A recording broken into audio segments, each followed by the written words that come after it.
IVF आणि IUI सोबत आयुर्वेदिक उपचार घेता येऊ शकतो का? IVF ही शेवटची ट्रीटमेंट असं मानलं जातं. तसं काही नाही आहे, कारण आयुर्वेद ही नुसती पॅथी नाही आहे, ही आपली संस्कृती आहे. आयुर्वेद म्हणजे पूर्ण आयुष्याचं सार ज्याच्यामध्ये आहे तो आयुर्वेद. त्याचा अवलंब करा, कुठलेच दोष प्रकोप होणार नाही. फिमेल इन्फर्टिलिटीमध्ये पण प्रत्येक ट्रीटमेंटच्या आधी आपल्याला कशामुळे इन्फर्टिलिटी आहे ते बघावं लागतं आणि त्याप्रमाणे आपण ट्रीटमेंट सजेस्ट करतो.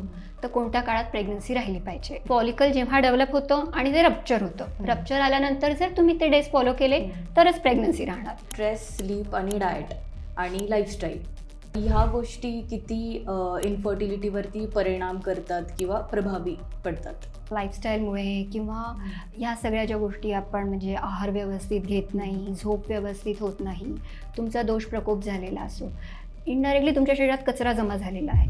हा जो आजार आहे हा स्त्रियांमुळेच होते. म्हणजे इन्फर्टिलिटीचा सगळा दोष जो आहे तो स्त्रियांवर दिला जातो. तसं नाही आहे की तुम्ही जर आयुर्वेदाची ट्रीटमेंट घेतली तर तुम्हाला खूप दिवस लागतील रिझल्ट यायला, असं काहीच नाही आहे. बरोबर. आपण सुद्धा पॅरासिटामॉल सारखे झटक्यामध्ये रिझल्ट देणारी औषधं आहेत की आपण लगेच औषधं दिली आणि आजार चांगला झाला. हा ठीक आहे, आता काही आजार असतातच तसे क्रॉनिक, जसं तुम्ही कॅन्सर धरलं त्याला तुम्हाला द्यावीच लागते, जास्त काळ ट्रीटमेंट घ्यावीच लागते. जसं इन्फर्टिलिटी झालं त्याला कमीत कमी 3 ते 4 महिने तर ट्रीटमेंट घ्यावीच लागणार आहे. अशा आजारांमध्ये वेळ घेणार, पण बाकी आजारांसाठी आयुर्वेदाने सुद्धा इन्स्टंट रिझल्ट येतात.